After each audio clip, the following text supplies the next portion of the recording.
সত্যি এই যে মিডিয়া থেকে যা শুনতে পেয়েছি গতকাল, এবং কিছু ছাত্রছাত্রীরাও ফোন করেছে রাত্রিবেলায়, যে ত্রিপুরা মধ্যশিক্ষা পর্ষদের যিনি প্রেসিডেন্ট, উনি 3 দিন আগে যা বয়ানটা দিয়েছেন, বলেছেন যে বাংলা এবং রোমান হরফে ককবরক বিষয়টা লেখা যাবে, এবং যে বিষয়টাতে নিয়ে বহু আলোচনা চলছিল, এটা প্রায় সমাধানের দিকে চলে গেছে।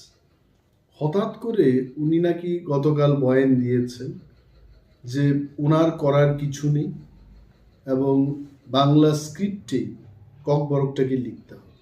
উনি যে এই ইউটার্নটা নিয়েছেন, ইট ইজ দুর্ভাগ্যজনক, এবং আমি মনে করি পার্সোনালি, আগেও বলেছি, যেটা আমাদের রাজ্যের আইন শৃঙ্খলার অবনতির একটা কারণ হয়ে দাঁড়াতে পারে।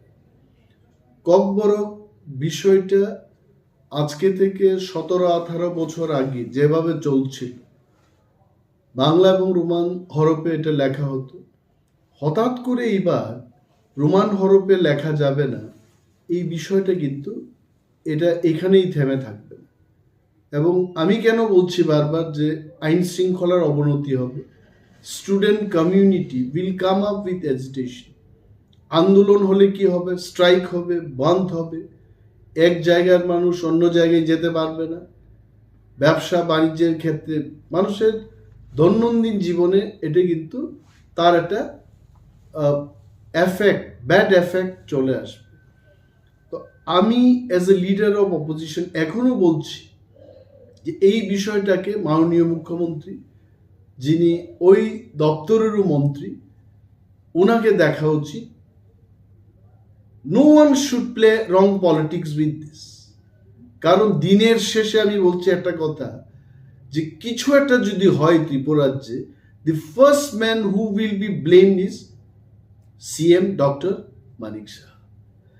কে কাকে কি সাজেশন দিয়েছে, কার সাজেশনে এটা হচ্ছে, বোর্ড প্রেসিডেন্ট 3 দিন আগে যেটা বলেছে যে ককবরকটাকে রোমান হরফেও লেখা যাবে, বাংলায়ও লেখা যাবে, এই লোকটা হুট করে 3 দিনের পর এই ধরনের বয়ান নিয়ে আসবেন। I am sure something is being played behind the curtain, কিছু একটা চলছে। কিন্তু আন্দোলনের পরিণতি এবং আইন শৃঙ্খলার অবনতির কারণ, এই দায়ভারটা কার কার ঘাড়ে চাপবে, এটা তার জন্য কিন্তু সরকার এবং মাননীয় মুখ্যমন্ত্রী দায়ী থাকবে। আমার মনে হয় it is my suggestion to the government, my humble suggestion. আমি গভর্নমেন্টকে, আমি সেই ব্যক্তি নই যে গভর্নমেন্টকে সঠিক বা সাংঘাতিক কিছু পরামর্শ দিতে পারবো, কিন্তু আমার মনে হচ্ছে যে মাননীয় মুখ্যমন্ত্রী এই বিষয়টাকে গুরুত্ব দিয়ে দেখে যেভাবে আগে চলতো ওইভাবেই করলে পরে কিন্তু ভালো হবে।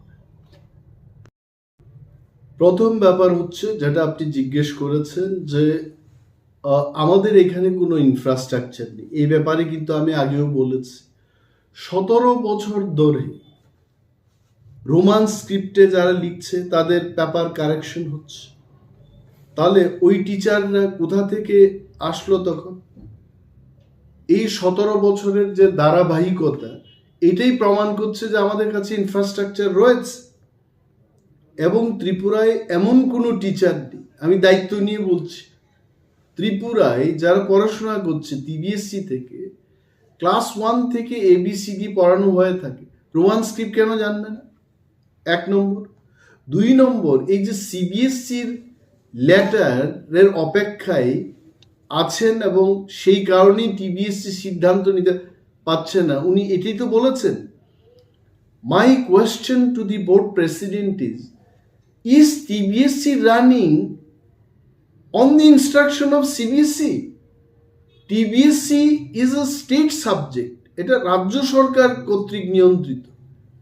এবং যদিও শিক্ষার ব্যাপারটা, এটা not only state matter, not only central গভর্নমেন্টের ম্যাটার, এটা কনকারেন্ট লিস্ট, অর্থাৎ রাজ্য সরকার এবং কেন্দ্রীয় সরকার শিক্ষানীতি তৈরি করে থাকে।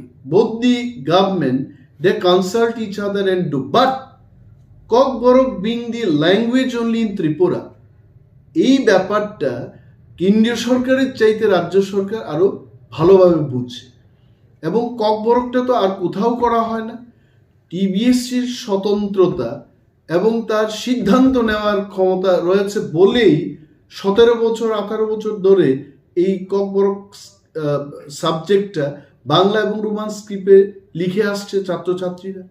তাহলে কেন সভাপতি বলবেন যে এই বিষয়টার জন্য সিবিএসসির চিঠির উত্তরের অপেক্ষায় থাকবেন? It is absolutely baseless. আমি আবারও বলছি যে মাননীয় মুখ্যমন্ত্রী, যিনি দপ্তরের ভারপ্রাপ্ত মন্ত্রী, আজকে রাজ্যে যদি আন্দোলন হয় এটাকে নিয়ে, জনজীবন হ্যাস্তন্যস্ত হতে পারে আমি বলছি। আর যদি হয়, if anything goes wrong in this state, who will be responsible for this? CM এবং যারাই ওনাকে সাজেশন দিচ্ছে। I don't know, everything was all right 3 days before. সম্পূর্ণ people started welcoming, appreciating the government, appreciating the honourable CM. হঠাৎ করে এই জায়গায় আবার ওনারা চলে যাবেন, এটা কিন্তু দেখার ব্যাপার আছে। My appeal, my humble suggestion to the government is, আগের যে প্রথা ছিল সেই প্রথাটিতে চালু থাকুক, এটাই আমার বক্তব্য থাকে।